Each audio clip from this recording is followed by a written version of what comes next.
Hello folks, and welcome back to another Wartree Ironworks Forge video. This upload is kind of a redo. The last hammer pendant video I did was filmed on my cell phone, and recently we got an order for another one of these things, so I figure, why not do a better video? Since I can, I might as well anyway, right? So without any further delay, let's start the video.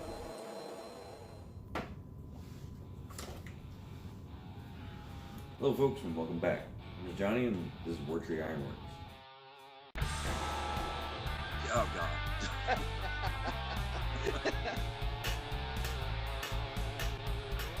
Today we have Jim from the Crazy Viking Forge. How are you doing today? Folks, before we get started, be sure to smash that like button, and if you are new, hit subscribe. Alright, material is listed on the screen, so let's get started. So the first thing we want to do is put on a short, stout, kind of fat taper at the end of this bar. This tapered part is going to be our hammer head section, and it is going to be isolated just about maybe a ½ inch to 3/4 of an inch up the bar from the tip of the taper. Once the stout taper is isolated, we're going to begin another taper just above that one. This section will be the hammer handle that attaches to the necklace. Okay, so here's a better view of that process. Just get a different angle so you know how it looks. You hammer on the top, which is actually the bottom of the pendant, the back side of the pendant, and you hammer on both sides. Just keep the blows on those 3 sides for now, and just keep the process going until you're pleased with the shape. It's almost like forging a leaf, except the isolation point is going just to the other half of the bottom of the taper, as opposed to going to the corner of the bottom of the taper. I don't know if the way I described that makes any sense, but nonetheless, that's how I described it.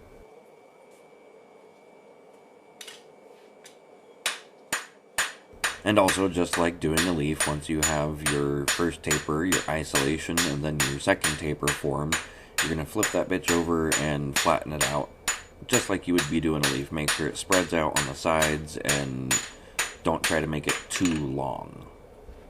You also don't want that to get too flat, because it will screw up this next part, which you're going to be upsetting the taper part into kind of a hammer shape. Just use your best judgment on thickness and whatnot, and there's a lot of back and forth in this part of the process, so enjoy.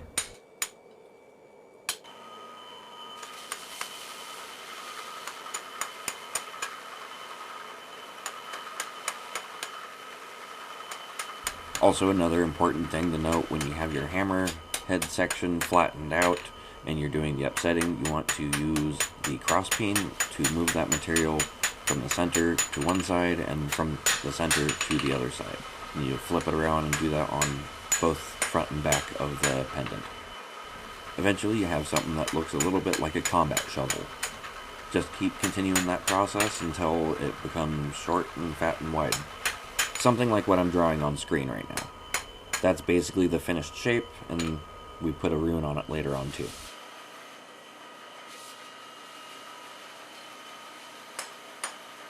You all probably have a good idea of how this process is supposed to go by now, so let's speed through and get to the next part.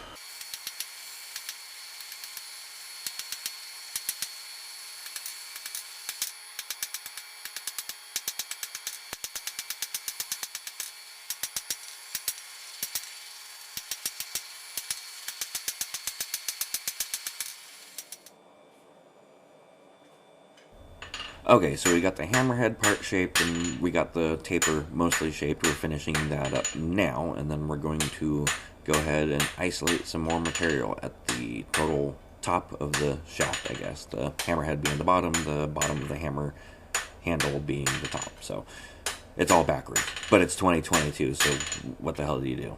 Just keep working the material there, keep working that taper until it's basically pleasing to your eye.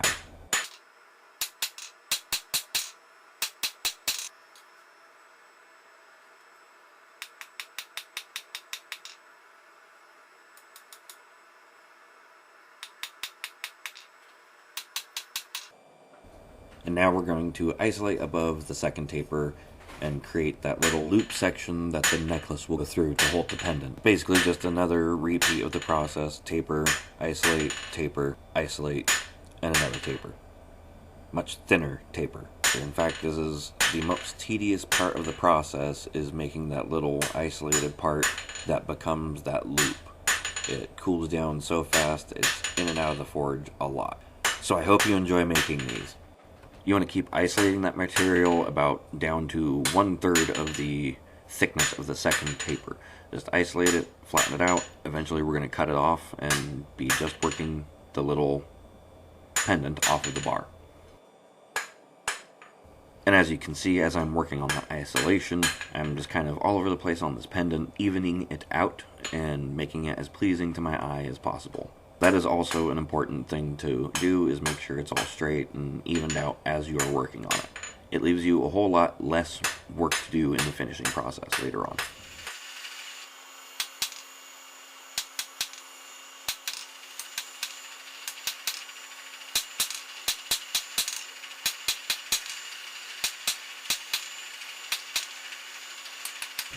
And now we're pretty much ready to cut this thing off. Don't worry about that bottom pillar there. It's not important.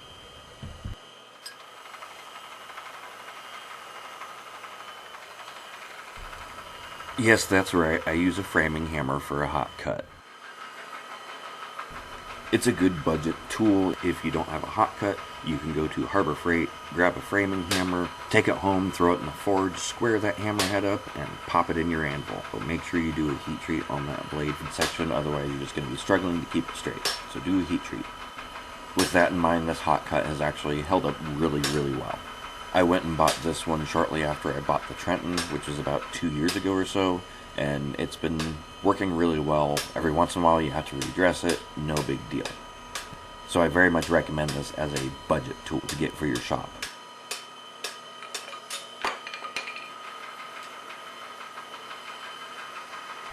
Alright, now that we got that cut off, we move on to our next step, which is flattening the crap out of that third final taper that is going to become our necklace loop.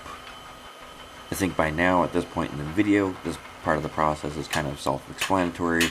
You're going to hold it over the edge, as you see here, and flatten the crap out of it. Keep that taper angle going from the second taper, and you'll be all set and good to go. Just flatten it down to about 1/3 of the second taper's thickness, and grind off that part flat where it got cut off on the hot cut, and you'll be good to go to put your rune stamp in, which is the next part of the process.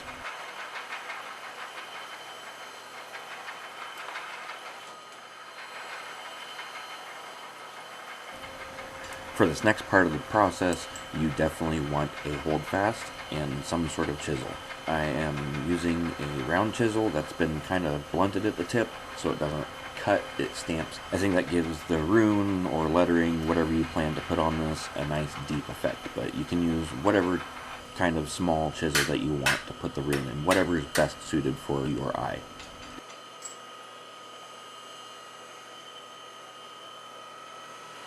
For this video, our customer requested the rune Wunyo, which is representative of joy and prosperity. In rune readings, it is considered a blessing of the gods.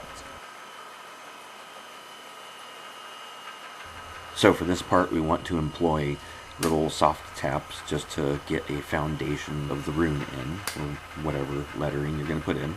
It's up to you. And then when you have your basic shape in and you're sure of what you want, go ahead and employ much harder taps to just sink that design right into the steel.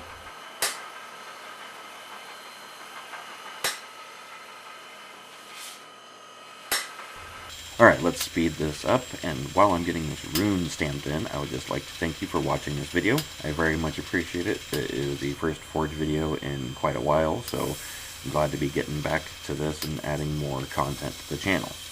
If you are new to our channel, please subscribe. Hit that pause button and go up and press subscribe right there. Hit that notification bell, and while you're at it, please like this video and leave any thoughts you have down in the comment section below. Alright, let's get back to the project. Alright, so funny thing. I thought I hit stop recording and I left it recording. And then when I did hit the record button next time, it stopped recording. So I completely missed the second part of this next step. But don't worry, I think if you have a small pair of scrolling pliers or a regular pair of pliers, you can figure out how to make this part into a loop. But the first step is you want to fold it over at a 90 degrees so you can get that loop all scrolled over and centered over the handle on the pendant. Yeah, I pretty much got the scroll started and had to throw that back in the forge, and that's where I screwed up the recording. But I only screwed it up on that one spot, so, you know, that's progress. But nonetheless, this is just about what the rune hammer Mjolnir pendant should look like. Just about the time it's done. You can give it any type of finish you want. The customer wants a copper smelt finish on this one, so that's what I'm going to do, and I can make a video about that in the future. Please let me know what you think about that. And yeah, thanks for watching. Had a great time making this one, and I hope you had a great time watching it. Oh god.